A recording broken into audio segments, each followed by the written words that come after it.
ত্রয়োদশ জাতীয় সংসদ নির্বাচনকে সামনে রেখে রিটার্নিং কর্মকর্তাদের যাচাই বাছাই মনোনয়ন বাতিল হওয়া প্রার্থীদের আপিল শুনানির শেষ দিন আজ। শেষ দিনের শুনানিতে পুরো নির্বাচন কমিশন অংশ নেয়। এদিকে পোস্টাল ব্যালট নিয়ে পক্ষপাতের অভিযোগ ইসির সামনে অবস্থান নিয়েছেন ছাত্রদলের নেতাকর্মীরা। আগারগাঁওয়ে নির্বাচন কমিশন ভবনে আছেন আমাদের সহকর্মী শিউলি শবনম, সরাসরি যোগ দিচ্ছেন তিনি। শিউলি, আপিল শুনানির সবশেষ অবস্থা কি, আর ছাত্রদলের অবস্থান কর্মসূচি কি এখনো চলছে কিনা আমাদের বিস্তারিত জানাবেন। খাবারের পছন্দ ভিন্ন হলেও মজার বেলায় সবাই এক। সুমনা, আপনি জানেন আজকে আপিল শুনানির একদম শেষ দিন এবং শেষ পর্যায়ে।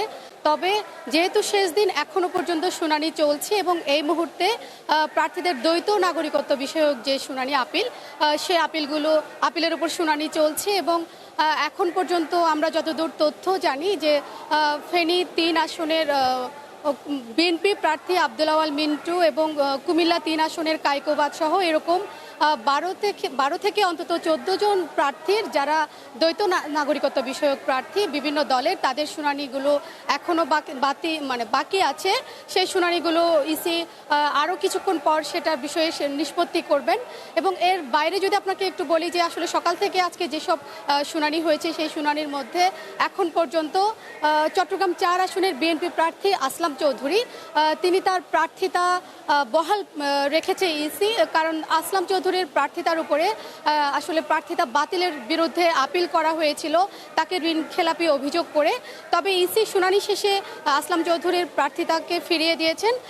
এছাড়া আপনাকে যদি বলি যে আজকে যে শুনানি সেই শুনানি শেষ হলে আসলে 645টি শুনানির মধ্যে নিষ্পত্তি করবে ইসি এবং যে এইসব প্রার্থী যদি প্রার্থিতা ফিরে পায় তবে সেই সব প্রার্থীরাই আগামী ত্রয়োদশ সংসদ নির্বাচনে অংশ নেবেন এবং তারা 22 জানুয়ারি থেকে তাদের প্রচারণা শুরু করবেন।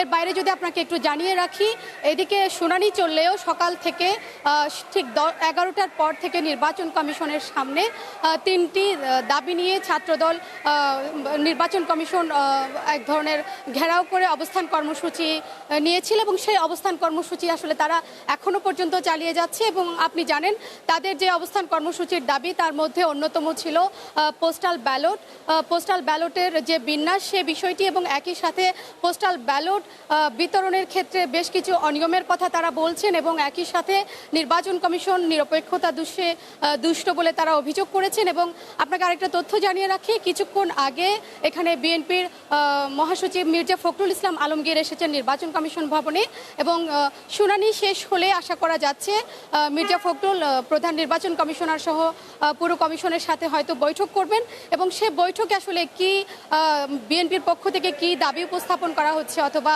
কি দাবি পেশ করা হচ্ছে সেটা আসলে বৈঠক শেষ হলে আমরা জানতে পারবো।